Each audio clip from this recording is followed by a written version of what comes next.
తండ్రి అయితే మురిసిపోతుంటారు మీ అబ్బాయిని చూసి మీరు.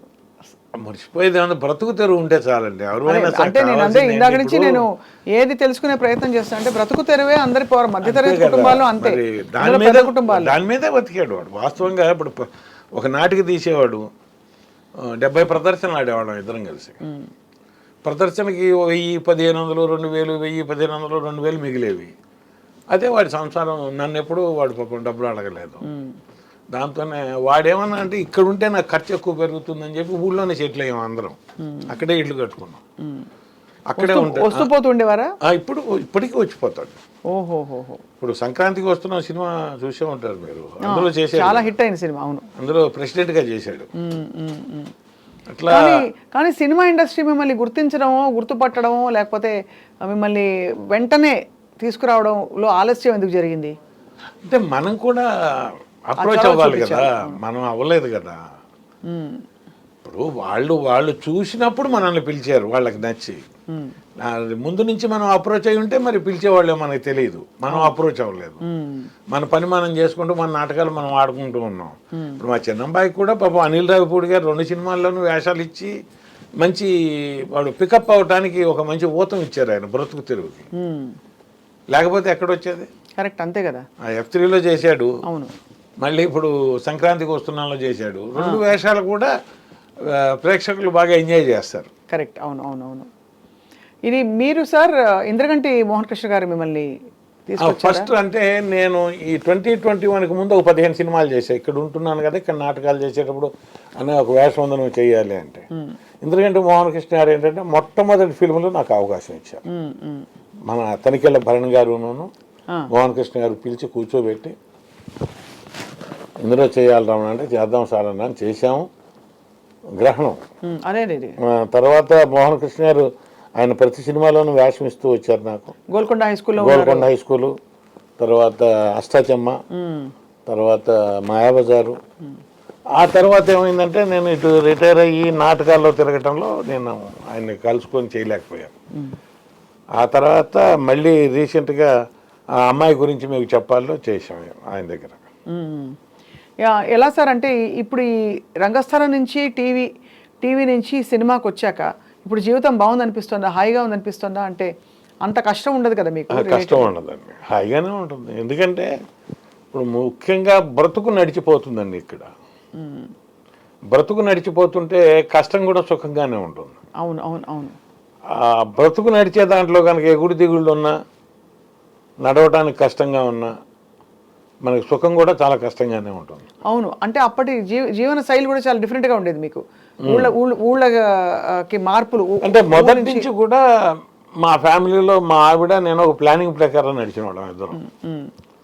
మనకు వచ్చేదంతా, మనం ఖర్చు పెట్టాల్సిందంతా మనం ఎంతవరకు ఉండాలి, ఎంతవరకు చేయాలి. మీ చిట్కాలు చెప్పండి సార్, ఎలా నడిపించేవారు ఇల్లు? అంటే ఎంత వచ్చింది అవన్నీ కాదు, ఆవిడే నడిపించేది, నేను ఆవిడకే ఇచ్చేవాడిని. అంటే మీ దృష్టిలో 2 రూపాయలు వెనకేసుకోవాలంటారా? తప్పనిసరిగా.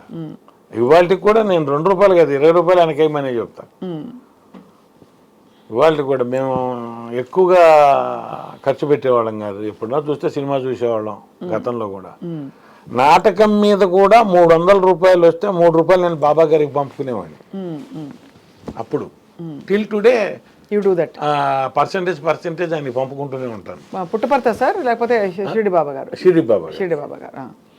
షిరిడి బాబా గారి భక్తులు మీరని తెలుసు బాగా, ఎంత చాలా చాలా భక్తులని. అది భక్తులు తెలిసినా తెలియకపోయినా మన ధర్మంగా, అంటే ఆయన వల్ల మనకు వచ్చింది భిక్ష అనుకొని నేను ఏదో ఒకటి జరుగుండాలి కదా సార్ మీకు అంత. అంటే నా సంస్థ పేరే అది, శ్రీ సాయి ఆర్ట్స్ కొలకలూరు. అయినా కూడా శ్రీ సాయి ఆర్ట్స్ అని పెట్టడానికి కూడా అంటే ఈ కారణం ఏంటి అంటారా? అప్పుడు అంది మన సంస్థ పేరు ఏం పెట్టుకోవాలంటుంటే బాబా గారి పేరు పెడదాం అంది మా ఆవిడ. అంటేనే సాయి ఆర్ట్స్ అన్నాం. అంటే అప్పుడు ఏం జరిగేది, 300 మిగిలేవి నాటకం ఆడొస్తే. ఆ 300లో కూడా మా తెనాలి స్టేషన్కి వెళ్ళే పక్కనే బాబా గారి టెంపుల్ ఉండేది. ఆ హుండీలో 3 రూపాయలు వేసి వెళ్ళిపోయేవాడిని. అంటే బాబా భగవంతుడి స్పర్శ ప్రతి వాళ్ళు ఏ వృత్తిలో ఉన్నా తెలుసుకోవాలంటారు కదా. బాగా ఎలా చెప్పండి, ఎలా ఎట్లా అంటే నేను గురువులందరూ ఒకటిగానే భావిస్తాను. నేను అయ్యప్ప గారి భక్తుడిని.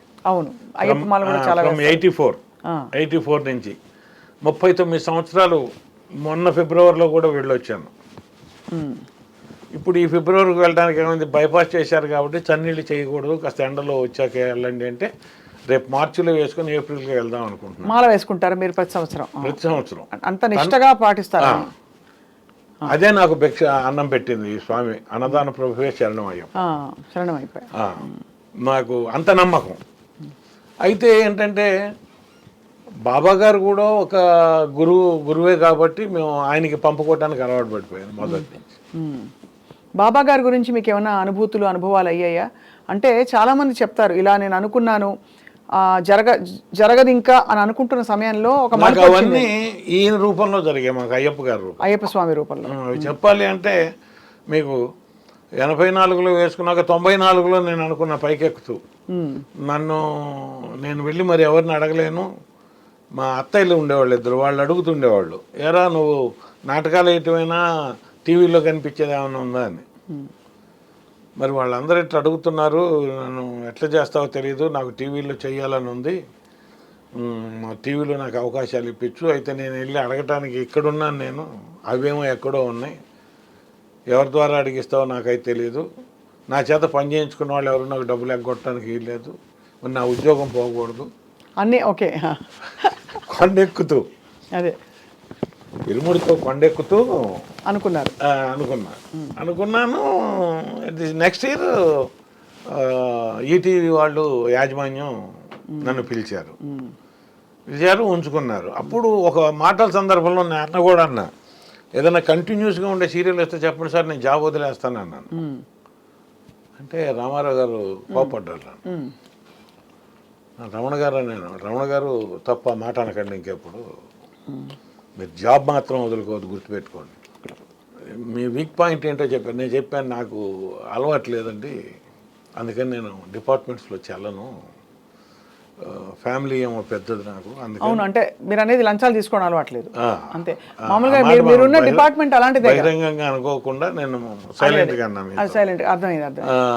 కాబట్టి మరి ఇలా అయితే నేను సెలవు పెట్టుకొని పని చేసుకుంటే తప్పుగా ఉండదు, నాకు ఏదైనా వర్క్ ఇస్తూ ఉండండి అంటే, మీకు ప్రతి నెల మేము ఒక 4-5 రోజులు వర్క్ ఇస్తాం, చేసుకోండి, ఉద్యోగం మాత్రం వదిలిపెట్టదు అన్నాడు. ఆయనే కాదు, తర్వాత ఎండీగా చేసిన ప్రసాద్ గారు కూడా ఇప్పుడు నా షూటింగ్ స్పాట్లోకి వస్తే నేను లేచి నుంచునేవాడిని సహజంగా, పలకరించి వెళ్తూ మీరు జాబ్లో ఉన్నారు కదా, జాబ్లో అని వెళ్ళేవాడు, అంటే మానేశానేమో వద్దనేవాడు. అట్లాగే నాకు వచ్చిన అధికారులు కూడా నాకు గవర్నమెంట్ నుంచి పర్మిషన్ తెప్పించి సాంస్కృతిక కార్యక్రమాల్లో పాల్గొనడానికి అవకాశం ఇచ్చి చాలా హెల్ప్ చేసి పెట్టారు. ఓడి ఇచ్చేవాళ్ళు గవర్నమెంట్ మనకి, నంది నాటకాలకు కానీ ఏ నాటకానికి వెళ్తున్నా, ఒకవేళ మన కల్చర్ డిపార్ట్మెంట్ నాటకాలు ఎక్కువ ఆడా నేను, మన రమణాచారి గారు వాళ్ళ ఆధ్వర్యంలో జరిగిన వాటన్నిటికీ నాకు లెటర్ రాసి పంపించి ఓడి తెప్పించేవాళ్ళు. అట్లా బాగా ఎంకరేజ్ చేశారు నన్ను, లేకపోతే నేను రంగస్థల నటుడిగా హైదరాబాద్లో నిలబడగలిగేవాడిని కూడా కాదు. నాకు అంత అవకాశం ఇచ్చారు, ఎందుకంటే అంటే నా ఊరంటే నాకు ఒక గొప్పతనం ఉంటుంది. ఇప్పుడు ఇక్కడ ఉన్న హైదరాబాద్లో ఎక్కడెక్కడి నుంచి వచ్చిన వాళ్ళైనా ఇక్కడున్న వాళ్ళైనా హెమాహెమీలు ఉన్నారు. మరి వాళ్ళందరి ముందు నేను కూడా ఒక రేణువుగా లాగా అయినా నుంచోగలిగాను అంటే కారణం రమణాచారి గారు, రసరంజన సంస్థ. ఇప్పటికీ ఎప్పటికీ నేను దండం పెట్టుకుంటా వాళ్ళకి. సార్, ఈ అయ్యప్ప స్వామి మాల మీరు మొదటిసారి వేసుకున్నప్పుడు 84లోనా? 84. ఎవరు నేర్పించారు మీకంటే ఈ పద్ధతులు, ఇది మాల వేసుకోవడం? మాకు ఫస్ట్ ఏంటంటే మాకు సద్గురు రామదాస్ మహారాజీ అని మాకు మన శృంగేరి పీఠాధిపతి గారి సహపాఠి ఉండేవారు, చనిపోయారు ఆయన, చాలా పెద్ద గురుస్వామి గారు. ఆయన రాజరాజేశ్వరి ఉపాసకులు తెనాల్లో, ఆయన ద్వారా మాకు చేశారు. తర్వాత నాకు 84లో కూడా అనుభవం ఏంటంటే, 84లో ఇరుముడి కట్టుకున్నప్పుడు మేము మా ఊరి శివాలయం చుట్టూ 3 ప్రదక్షిణాలు చేసి ఇరుముడి లోపల పెట్టాలి భోజనాలకు వెళ్ళాలంటే మధ్యాహ్నం. ఆ వెళ్ళబోయే ముందు ఆ డోర్ దాటుతుండగా కళ్ళ ముందు మంచి మెరుపు మెరిసింది నాకు. ఆ మెరుపులో నాకు ఒక వెండి విగ్రహం కనపడింది, ఇట్ట మన గౌతమ బుద్ధుడి ముఖంలాగా ఇక్కడ దాకా కనిపించింది. ఏంటి ఎట్టు కనిపించింది అని అనుకున్నాం. సరే వనయాత్ర చేసాం. వనయాత్ర 13వ తారీఖు అయిపోయింది. 14వ తారీఖు జ్యోతి చూసి 15 మార్నింగ్ దర్శనానికి వెళ్ళాం. అదే బొమ్మ అక్కడ కనిపించింది నాకు. ఆహా. అక్కడ నేను అసలు